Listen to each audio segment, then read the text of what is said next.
Alors bonjour à toutes et à tous, merci d'être venus aujourd'hui pour ce premier temps fort de notre campagne. Nous posons aujourd'hui les jalons d'une aventure que l'on veut longue et belle, car elle porte les aspirations de bon nombre de nos concitoyens.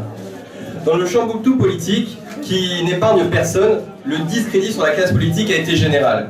Il faut donc commencer ici à construire une nouvelle gauche, qui réponde aux valeurs écologiques et sociales, qui incarne avant tout de nouvelles pratiques politiques.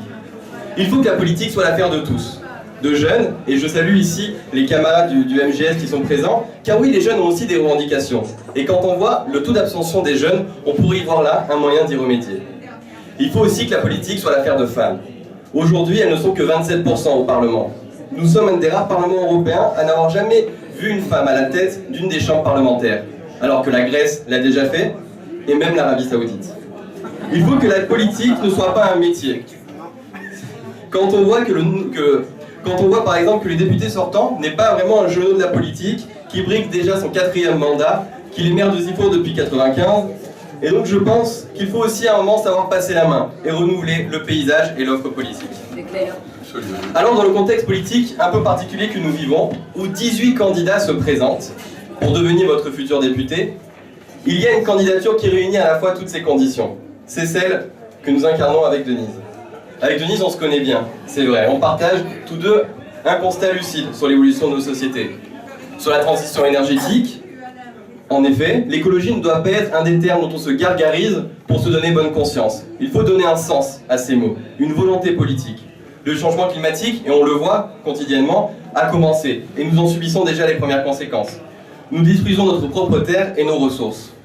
Le nucléaire, par exemple, il faut en sortir, et rapidement, parce que c'est une épée de Damoclès qui peut à tout moment nous causer de graves dégâts, et qui, aussi, on l'oublie trop souvent, exploite des hommes dans leur pays et leurs ressources en quête d'uranium. Les perturbateurs endocriniens aussi sont une thématique qu'il ne faut pas oublier. Des dangers avec lesquels nous cohabitons chaque jour. Une cohabitation qui cause des perturbations aussi bien hormonales et qui nous cause des troubles à chaque être humain et nous tue à petit feu. En plus de la transition écologique, il faut une transition démocratique. Nos institutions ne peuvent plus permettre de répondre aux velléités citoyennes qui souhaitent s'emparer de la chose publique. Il faut passer à une 6e République qui soit en mesure de donner plus de pouvoir à la population, par des consultations populaires, des moyens de censurer ses représentants quand ceux-ci en empruntent quelquefois des chemins de traverse.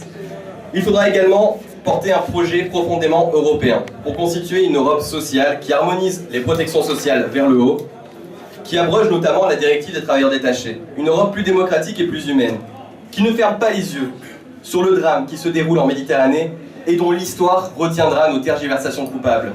Une Europe comme sémaphore des droits de l'homme, qui passe aussi par le choix de son orientation sexuelle et qui condamne aujourd'hui ce qui se passe en Tchétchénie, dont trop peu de médias parlent. Ainsi, tous ces points qui nous animent, il faut trouver les voies pour les porter. Et parce qu'on en a marre des politiques qui, à l'image pour les connaisseurs de Littlefinger dans Game of Thrones, sont prêts à tout pour prendre le pouvoir. Je suis socialiste, et j'en suis fier. N'en déplaise à Monsieur Richard qui ce matin m'en faisait grief d'en voir matin. Mais je déplore néanmoins que bon nombre de mes camarades d'hier aient investi dans des vestes réversibles qu'ils retournent au gré du vent électoral. Cette attitude fait mal à notre famille politique qui n'a que 2 candidats dans le département et 2 suppléants, mais elle fait mal à la classe politique dans son ensemble. Parce que je vous pose la question, quel socialiste, si ce n'est un imposteur, peut se reconnaître dans le gouvernement de droite d'Emmanuel Macron? Quel militant de gauche pourrait se reconnaître dans un gouvernement qui veut détruire l'essence même du Code du travail pour faire plaisir à Gattaz et consorts? Surtout que, on l'a vu, le porte-parole du gouvernement, un certain Christophe Castaner, que nous connaissons hélas trop, a clairement dit qu'il voulait mettre encore plus la barre à gauche après les législatives. Perso, je pensais qu'elle était déjà très haute, pardon, la barre plus à droite. Je pensais... Non mais c'est des réflexes. Moi je mets toujours la barre à gauche, donc c'est une déformation professionnelle. Mais non, parce que je trouve qu'elle était déjà très à droite pour moi, pardon. Donc vous l'aurez comprise, Denise sera dans l'opposition présidentielle. Une opposition constructive. Nous avons peut-être pas de poudre de perlimpinpin, mais nous avons un projet à opposer à l'ultralibéralisme de Macron et des lobbies qui le soutiennent.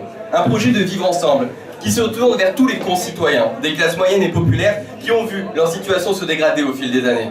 Un projet pour plus de services publics, que l'on sacrifie aujourd'hui à raison de coupes budgétaires. Un projet qui s'oppose au sombre dessein proposé par une extrême droite qui n'est animée que par la haine et la division, et dont l'implantation abîme notre idéal républicain. Et qu'il faut combattre, non pas en le diabolisant, mais en répondant aux aspirations citoyennes qui sont légitimes et qui redemandent notamment plus d'exemplarité dans la classe politique. Donc ce projet, il nous appartient de construire avec vous, dans les urnes, jusqu'au 11 et 18 juin prochain. Et nous aurons à cœur de promouvoir une société consciente des enjeux sociétaux et environnementaux, et qui porte une transformation sociale ambitieuse qu'il est grand temps de mettre en œuvre. Ouais, bravo.